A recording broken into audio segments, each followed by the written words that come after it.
각 당의 대선 경선 레이스가 본격화하면서 주자들의 정책 경쟁에도 불이 붙었습니다. 국회 연결해서 오늘 하루 주자들의 움직임 살펴봅니다. 강은나래 기자.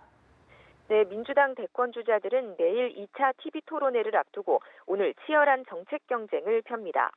문재인 전 대표는 가계부채를 주제로 비상경제 대책단 경제현안 점검회의를 하고 있습니다. 대출 부실화 방지 방안, 취약계층 지원책 등을 담은 가계부채 3대 원칙과 7대 해법을 제시할 예정입니다. 전국 맘카페 회원들과 간담회도 갔는데요. 여성 정책 구상에 참고할 만한 민심을 청취한다는 계획입니다. 안희정 충남지사는 국회에서 시대교체 정책 설명회를 엽니다. 오후에는 염수정 추기경을 예방해서 통합적 리더십을 강조할 예정입니다.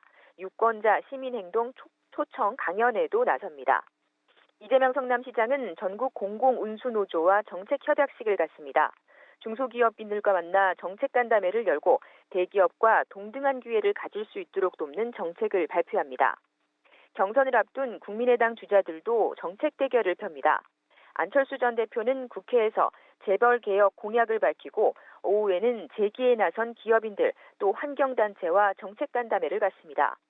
또 지지 모임인 전문가 광장이 주최하는 토론회에서 탄핵 이후 사회 통합을 위한 방안을 논의합니다.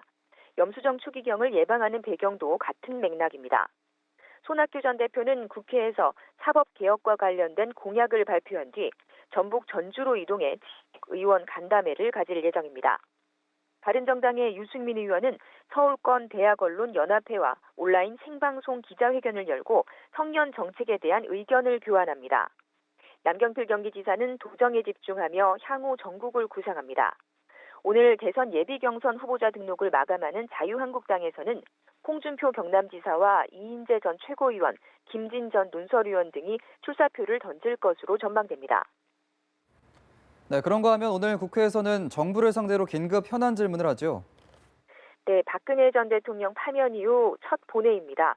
황교안 대통령 권한대행은 출석하지 않을 것으로 알려졌고 유일호 경제부총리 겸 기획재정부 장관 등을 상대로 의원들이 전국 안정화 방안에 대한 질의를 이어갈 것으로 예상됩니다. 탄핵 무효 집회 참가자들의 폭력 시위에 대한 정부의 대응 방침, 특히 사법부를 상대로 박 전 대통령 검찰 소환 조사와 관련된 고강도 질의가 이어질 전망입니다. 진보정당 의원들은 또 가계부채와 전월세 대란 등 민생 안정대책과 더불어 사드 배치와 중국의 보복 조치에 대한 대응을 촉구한다는 계획입니다. 지금까지 국회에서 전해드렸습니다.